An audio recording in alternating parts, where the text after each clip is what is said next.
이번 여름도 참 많이 더웠죠. 그런데 비가 내린 이후로 많이 선선해진 것 같습니다. 계절이 바뀌는 것을 볼 때마다 계절에 따른 하나님의 섭리가 얼마나 크고 놀라운지를 우리가 참 느끼고 깨닫게 되는 것이죠. 아무리 더운 여름도, 아무리 추운 겨울도 그 시기만 딱 지나면 그 다음 계절이 어김없이 찾아오잖아요. 그죠? 우리가 지금까지 살면서 그 뜨거웠던 무더위가 끝나지 않고 계속 탄 적은 한 번도 없는 거예요. 그죠? 아무리 뜨거웠어도 시간이 지나면 가을이 오는 거고, 아무리 추웠던 겨울이 있었어도 그 시기가 지나면 봄이 또 어느새 찾아오는 것이죠. 특히 한국 같은 나라는 사계절이 정말 뚜렷한 나라잖아요. 어떻게 보면 굉장히 축복을 많이 받은 나라입니다. 제가 13년 동안 살았던 미국 LA에는 1년 동안 내내 따뜻한 동네예요. 그래서 어떤 경우는 시간이 어떻게 지나가는지 잘 모를 때가 있어요. 물론 거기서 오래 살면 나름대로 거기서의 사계절을 느끼긴 하지만 타지에서 오는 사람들이 보기에는 전혀 별 차이가 없는 것처럼 느껴지거든요. 그래서 성탄절인데도 눈이 안 오는 것은 당연하고, 어떻게 보면 좀 따뜻한 그런 날씨니까 성탄절 분위기가 전혀 안 나기도 했었죠. 그런데 한국은 우리 한국 사람들의 어떤 기질처럼 화끈하잖아요. 그죠? 여름은 화끈하게 덥고, 겨울은 또 엄청 춥고, 그러니까 봄과 가을이 우리들에게 얼마나 소중한가를 깨닫게 되잖아요. 따라서 철을 따라 바뀌는 아름다운 자연의 모습을 볼 때마다 오늘 본문 이 시편 8편에 나오는 것처럼 주의 이름이 온 땅에 어찌 그리 아름다운지요 라고 고백할 수밖에 없다라는 거예요. 오늘 본문의 이 시편 8편은요, 이 자연의 아름다움, 그 만물의 깃드신 하나님의 그 임재를 찬양하면서 하나님을 높여드린 다윗의 귀한 신앙의 고백이죠. 그래서 어떤 사람은 이것이 너무나 웅장한 천지창조의 그런 모습과 비슷하다 해서 시편의 창세기와 같다라는 별명을 붙이기도 할 정도의 그런 시편입니다. 그래서 오늘 이 시편 8편을 우리가 함께 묵상하면서 우리가 또 붙잡아야 될 하나님의 말씀은 무엇일까? 또 이 말씀 가운데 어떻게 우리가 이 땅을 살아가야 될까? 귀 기울여 듣는 가운데 하나님이 주시는 크신 은혜가 흘러넘치시기를 주님의 이름으로 간절히 축원합니다. 첫 번째로 깨닫는 건 뭐냐면요, 어린아이와 젖먹이들이 하나님의 영광을 높이는 장면을 우리가 보게 되는 거예요. 그게 바로 2절인데요. 주의 대적으로 말미암아 어린아이들과 젖먹이들의 입으로 권능을 세우시며 이는 원수들과 보복자들을 잠잠하게 하려 하심이니이다 그랬어요.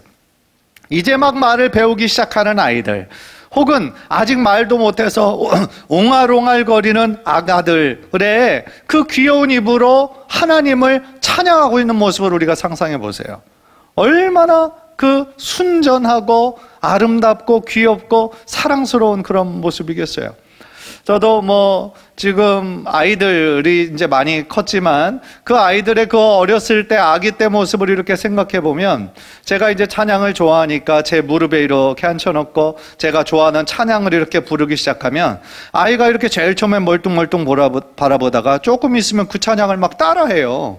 아기인데 말도 하지 못하는데 옹알옹알거리면서 그 곡조를 이렇게 따라하는 모습 보면 참 너무 사랑스럽고 너무 참 예뻤거든요. 그런데 그 어린아이 찬양, 그 옹알이의 그 옹알이도 하나님께서 기뻐 받으실까요? 물론이죠.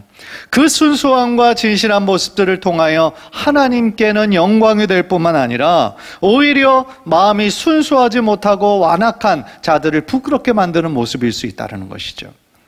오늘 본문에서요, 이 어린아이들과 젖먹이들이 상징하는 것은 두 가지인 것 같아요. 하나는 연약함인 거고 하나는 겸손함이에요. 어린아이와 젖먹이는 겸손함과 연약함을 상징하고 있어요. 즉 아가들과 그 젖먹이와 같은 연약하고 그런 아이들의 찬양을 통하여 하나님의 권능이 울려 퍼지는 데 반해서 교만한 사람들, 하나님의 존재를 인정하지 않는 그런 대적자들이 하나님의 권능을 깨닫지 못하고 있음을 대조하는 그러한 구절인 것이죠. 그래서 이 어린아이들의 찬양을 통하여 교만한 자들을 교만을 잠잠케 하신다라는 그러한 뜻이에요. 마태복음 21장을 보면요, 예수님께서 이제 예루살렘에 딱 입성하셔서 마지막 일주일을 보내시잖아요. 예루살렘에 입성하실 때 첫 번째 있었던 사건은 무엇입니까? 수많은 이스라엘 백성들이 예수님 그 들어오시는 것을 보면서 호산나 호산나 다윗의 자손으로 오시는 이여 찬양받기에 합당하시도다 찬양을 하잖아요.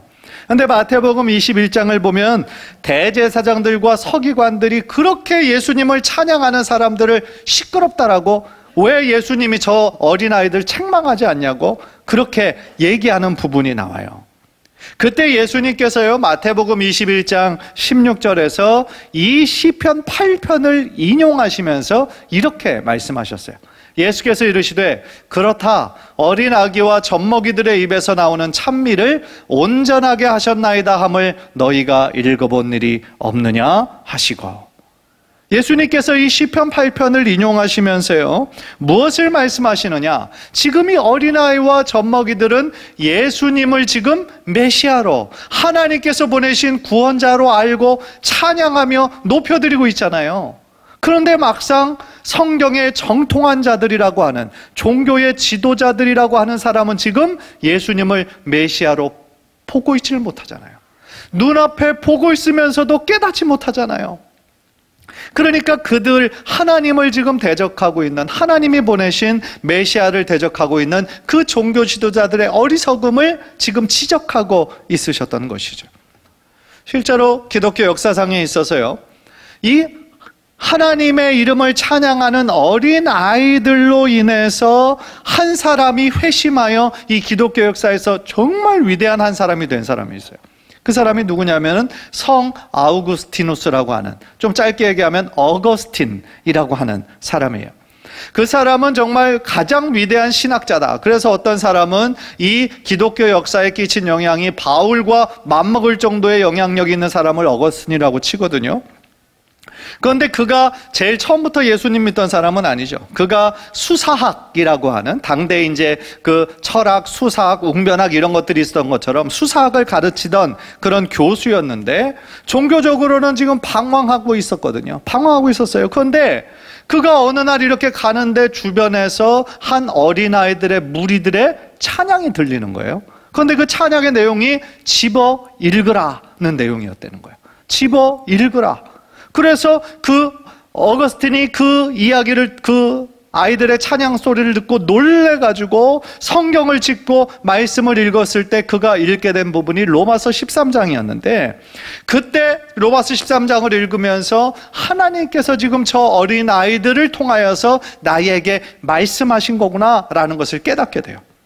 그래서 그 이후 그는 회심하게 됩니다. 마음을 돌이키게 되고요, 세상적으로 잘 나가던 교수를 내려놓고요, 기독교인이 되고, 그때 이후로 하나님의 이름을 높여드리는, 너무나 많은 책들과 많은 것들을 통하여 많은 사람들을 주님께로 이끄는 위대한 사람이 되었던 것이죠. 결국 그 어린아이들이 불렀던 그 찬양 가운데 하나님의 음성이 그에게 들려져서 한 사람의 인생을 완전히 뒤바꿔 놓았다라는 거예요. 이것이 뭡니까? 그것이 바로 하나님의 능력이라는 것이죠. 오늘 본문에서도요, 젖먹이와 어린아이의 입이 원수와 대적자들을 잠잠케 하였다 말씀하고 있잖아요. 그런데 생각해 보세요. 얼마나 역설입니까? 주님의 이름을 대적하고 그렇게 교만한 자들이 가장 힘없어 보이는 어린아이의 입에서 나오는, 젖먹이의 입에서 나오는 그 말로 인해서 그 비방을 감추게 되었다라는 것이 우리들의 머리로는 잘 이해가 되지 않는 거죠. 그러나 그것이 바로 하나님께서 일하시는 방법이라는 거예요. 세상의 어리석은 자를 택하여서 세상에서 잘난 체 하는 자들의 교만을 꺾으시는 분이 바로 우리 하나님이시다라는 거예요. 가난한 자들을 택하여서 부자들을 부끄럽게 하신다라는 거예요. 우리 하나님께는 불가능한 것이 없다라는 거예요. 고린도전서 1장 27절에서 29절을 보면은요, 그러나 하나님께서 세상에 미련한 것들을 택하사 지혜 있는 자들을 부끄럽게 하려 하시고, 세상에 약한 것들을 택하사 강한 것들을 부끄럽게 하려 하시며, 하나님께서 세상에 천한 것들과 멸시받는 것들과 없는 것들을 택하사 있는 것들을 폐하려 하시나니, 이는 아무 육체도 하나님 앞에서 자랑하지 못하게 하려 하심이라. 할렐루야. 이것이 하나님께서 일하시는 방법이라는 거예요. 하나님께서 사용하기자 원하신다면 어떤 자도 쓰실 수 있다라는 것이죠. 따라서 우리가 이 말씀 앞에 절대로 우리가 교만해져서는 안 되는 거죠. 하나님께서 지금 사용하고 있는 사람, 도구에 대해서 우리 인간의 잣대로 정죄하거나 판단해서도 안 된다라는 것이죠. 왜 그래요? 하나님 앞에서 자랑할 만한 육체는 이 세상에 단 한 사람도 없기 때문이다라는 것이죠. 따라서요, 우리는 지금도 하나님께서 동일하게 역사하시는데 하나님의 일하심에 대해서 늘 겸손함으로 하나님의 능력을 찬양하고 감사해야 될 줄 믿습니다. 그래서 우리들의 마음에 겸손한 마음을 품어서 정말 어린아이들의 입을 통하여서도 하나님의 이름이 찬양될 수 있는 거고요, 우리들에게 하나님의 음성으로 들려줄 수 있다는 것을 우리는 늘 깨달아야 알아야 된다는 거죠. 그래서 하나님께서 역사하시는 그 역사에, 하나님께서 말씀하시는 음성에 우리들의 열린 마음으로, 겸손한 마음으로 늘 하나님의 뜻에 귀 기울이는 저와 여러분 되시기를 주님의 이름으로 간절히 축원합니다. 두 번째로 여기 다윗은 뭐라고 지금 고백하느냐? 하늘과 달과 별을 만드신 주님의 손가락이 영광을 드러냅니다. 그렇게 고백하고 있어요. 그게 3절인데요. 주의 손가락으로 만드신 주의 하늘과 주께서 베풀어 두신 달과 별들을 내가 보니 이랬어요. 다윗은 이 말씀을 통해서 지금 창조주 하나님의 능력을 시적으로 표현하고 있는 것이죠. 사실 우리가 알고 고백하는 대로 하나님께서 천지 만물을 어떻게 창조하셨어요? 창조하신 방법? 말씀으로 창조하셨죠.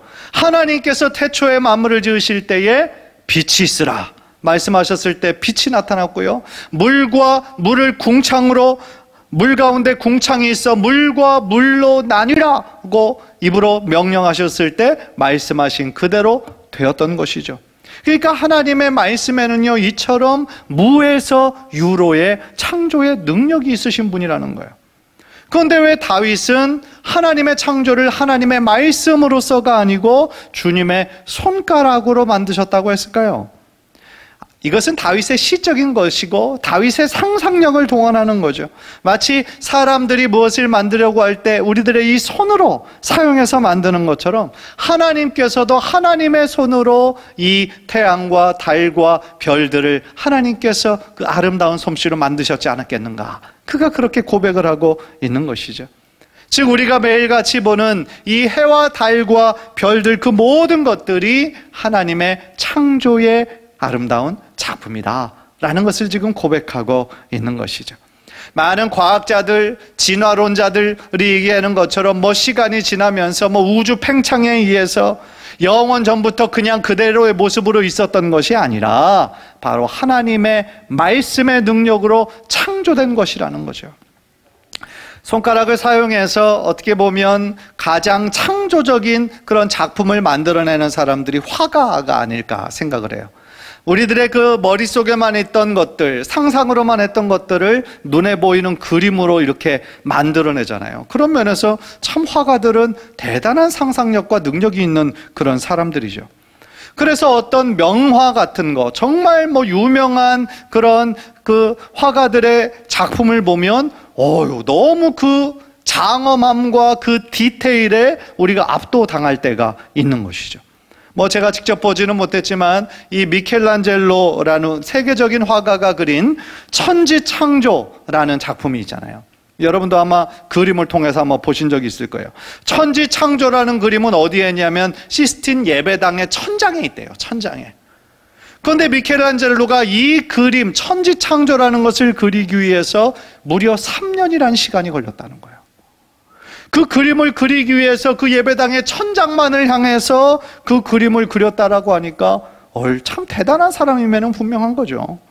우리 같으면 고개를 만약에 뒤로 꺾고 몇 분만 있어도 그죠? 목이 얼마나 아파요.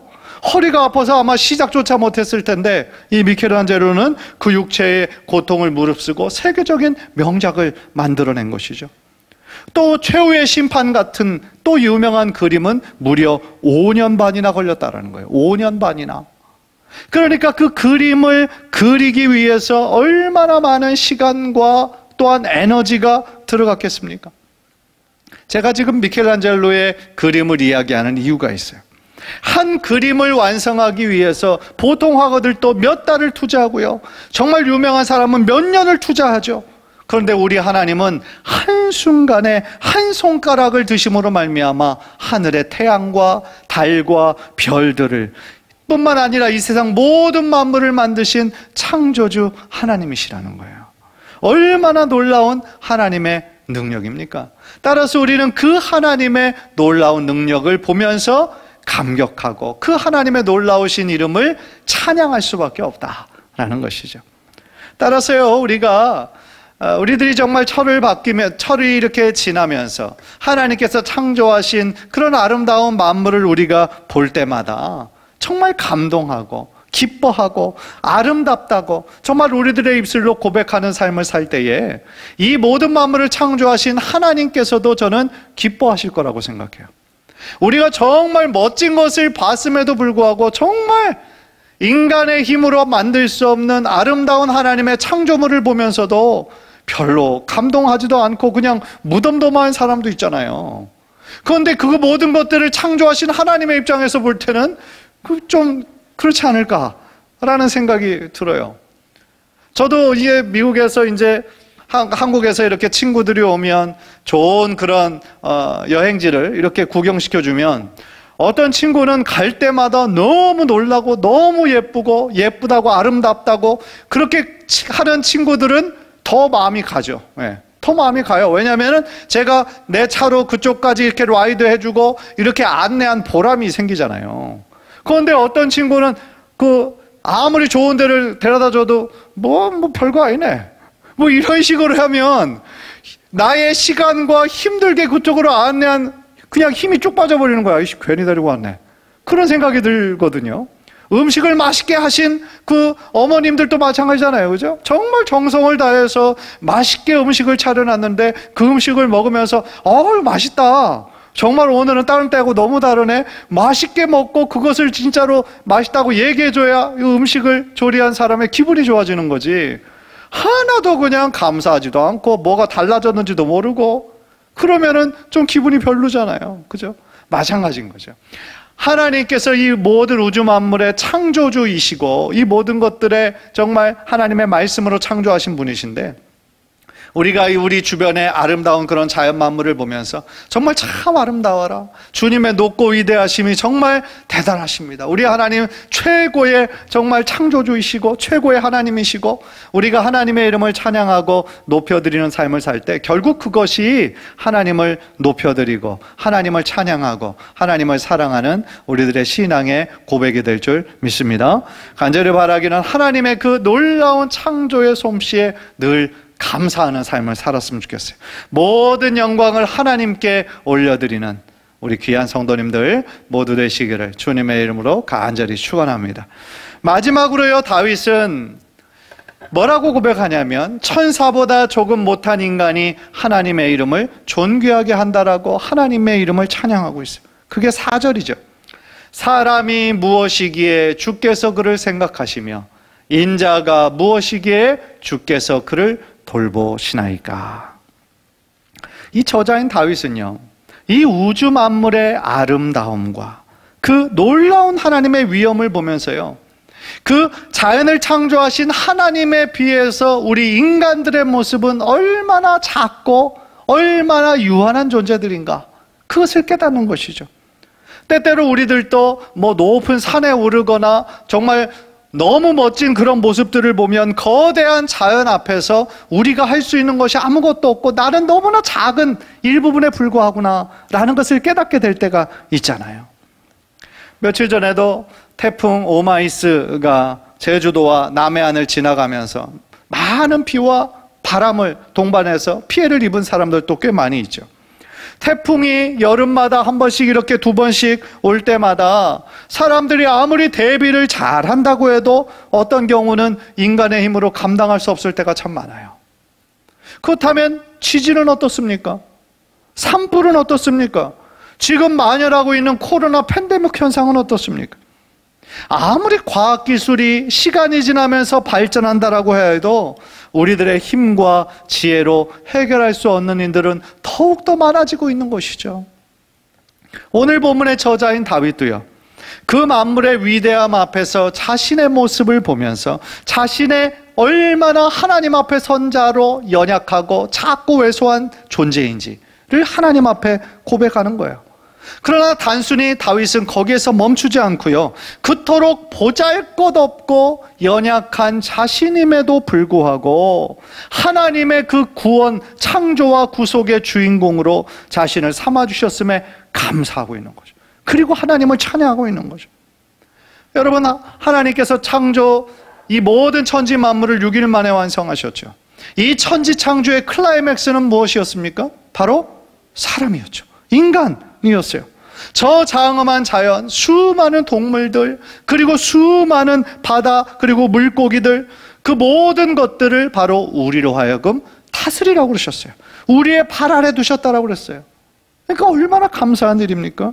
정말 사람이 무엇이기에 이토록 우리를 사랑하시고 생각하시고 우리를 돌보시는 것입니까? 정말 우리들의 머리로는 이해할 수가 없는 것이죠. 우리 인간들의 그 마음 속 깊은 데를 보십시오. 얼마나 악합니까? 우리 안에 선한 것들이 별로 없습니다.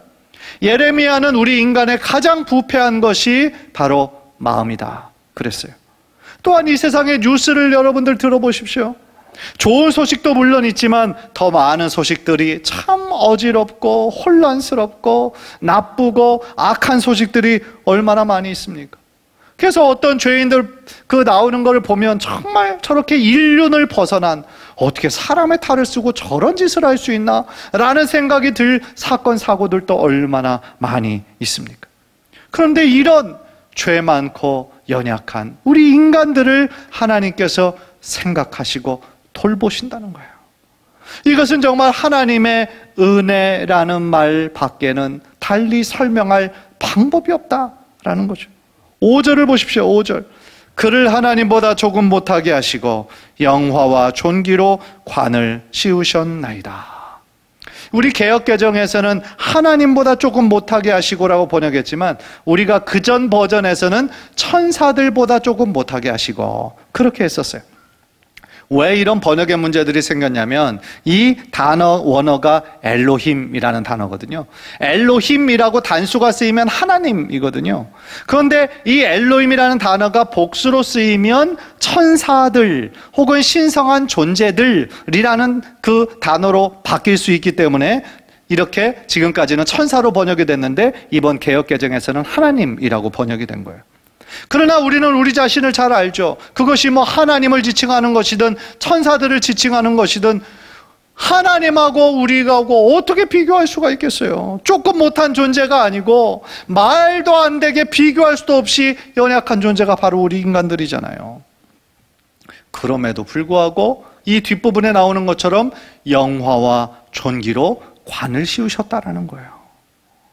사람은 본래 하나님의 형상으로 지음을 받아서 존귀하고 영광스러운 존재였던 것은 맞죠. 그러나 이 아담과 하와의 범죄함으로 말미암아 그 영광과 존귀를 잃어버리게 됐잖아요. 그런데 예수님께서 그런 우리들을 불쌍히 여겨주셔서 우리들의 죄의 문제를 해결하시기 위해 십자가 위에서 자신의 몸과 자신의 피를 우리의 죄를 구원하시기 위해 다 흘려주신 것이죠. 그리고 예수 그리스도를 믿는 하나님의 자녀된 우리는 장차 영광스러운 영화와 존귀를 얻게 된다라고 약속해 주시잖아요. 이것이 얼마나 극적인 변화입니까? 죄와 허물로 죽을 수밖에 없었던 우리들이 이제 예수 그리스도를 믿어 이처럼 영광스러운 존귀한 존재가 되었다는 것이 얼마나 극적인 변화고 얼마나 하나님 앞에 감사할 조건이라는 것이죠. 로마서 8장 29절 30절 우리 한번 다 함께 한번 화면을 통해 한번 읽어볼까요? 시작. 하나님이 미리 아신 자들을 또한 그 아들의 형상을 본받게 하기 위하여 미리 정하셨으니 이는 그로 많은 형제 중에서 맏아들이 되게 하려 하심이니라. 또 미리 정하신 그들을 또한 부르시고 부르신 그들을 또한 의롭다 하시고 의롭다 하신 그들을 또한 영화롭게 하셨느니라. 할렐루야. 하나님께서 미리 정하신 우리들을 부르시고 또한 의롭다 하시고 이롭다 하신 우리들을 또한 영화롭게 하셨다라고 말씀하잖아요. 할렐루야. 이것이 전적인 하나님의 은혜라는 것이죠. 죽을 수밖에 없었던 우리들을 하나님의 자녀로 불러주신 것만 해도 감사한데 우리를 예수님의 보혈로 깨끗게 해주시고 또한 우리를 영화롭게 해주신다. 약속해 주시는 거잖아요. 얼마나 감사한 일입니까? 빌립보서 3장 21절도 마찬가지죠. 우리 한번 이것도 다 함께 한번 읽읍시다. 시작. 그는 만물을 자기에게 복종하게 하실 수 있는 자의 역사로 우리의 낮은 몸을 자기 영광의 몸의 형체와 같이 변하게 하시리라. 아멘. 우리들의 낮은 몸을 예수님의 몸처럼 변하게 해주시겠다. 낮은 몸은 뭐예요? 우리가 이 세상 가운데 살면서 겪어야 하는 것들이에요. 죄짓기 쉬운 우리들의 어떤 욕망, 어떤 질병, 고난, 그리고 죽음, 이런 모든 것들을 겪어야 하는 우리들. 그러니까 낮은 몸이죠. 우리 인간의 한계죠. 그런데 그런 한계를 가지고 있는 우리들을 어떤 모습으로? 예수 그리스도의 몸의 형체처럼 변하게 해주시겠다는 거예요. 즉 예수 그리스도가 다시 오실 때 우리는 썩어 없어질 몸이 아니라 신령한 몸으로 예수 그리스도와 같은 부활체로 영화스러운 모습으로 변화되게 될 것이다 라는 것이죠. 하나님의 사랑은 얼마나 무한하시고 영원하신지, 우리와 같이 이 연약한 사람들, 큰 허물과 큰 인간의 한계 가운데 있던 우리들을 선택해 주시고 하나님의 자녀 삼아 주시기로 결정해 주셔서 우리를 의롭다 하시고 또한 영화롭게까지 만들어 주신다라는 거예요. 따라서요, 우리가 마땅히 주님께 드려야 할 것은 무엇이겠습니까? 감사하고 찬양인 것이죠.